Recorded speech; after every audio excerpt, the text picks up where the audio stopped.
बिस्मिल्लाहिर्रहमानिर्रहीम। हज़ारों सालों बाद भी अस्हाब कहफ की याद ताज़ा कर दी।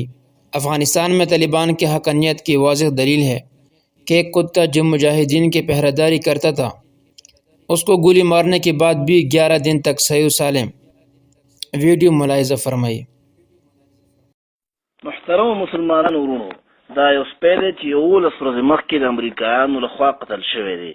د به د مجاهدینو پیرداري کوله او څو وخت چې دا امریکایانو قتل کوو نو چې هغوی په دې ډزې وکړې نو مجاهدین د خوب نه را بیدار شول او تر اوسه پورې د دې 11 ورځې شوي نه یې بدبویي کړې ده او څنګه چې مخکې هم په هغه حال اوس دی. سبحان الله.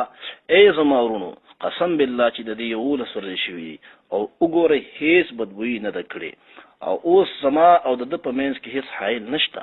دا د موږ یې د نږدې نه ویډیو کوو د دپاره چې تاسو زما تصدیق وکړئ.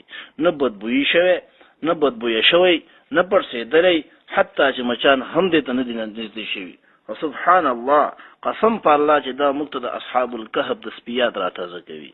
نو موږ د الله نه سوال کوو چې د دې مجاهدینو درجات او مرتبې بلندې کړي. وګورئ هر اندام یې نرم دی. سبحان الله. دا امریکایانو ملعونانو قتل کړی، الله دې هغوی تباه کړي. ای ورونو قسم په الله دا واضح دلیل دی چې نه پړسېدلی، نه بدل شوی. قسم په الله که دا یو انسان هم وي او دومره وخت پرې تېر شوی وی نو پړسېدلی به وي.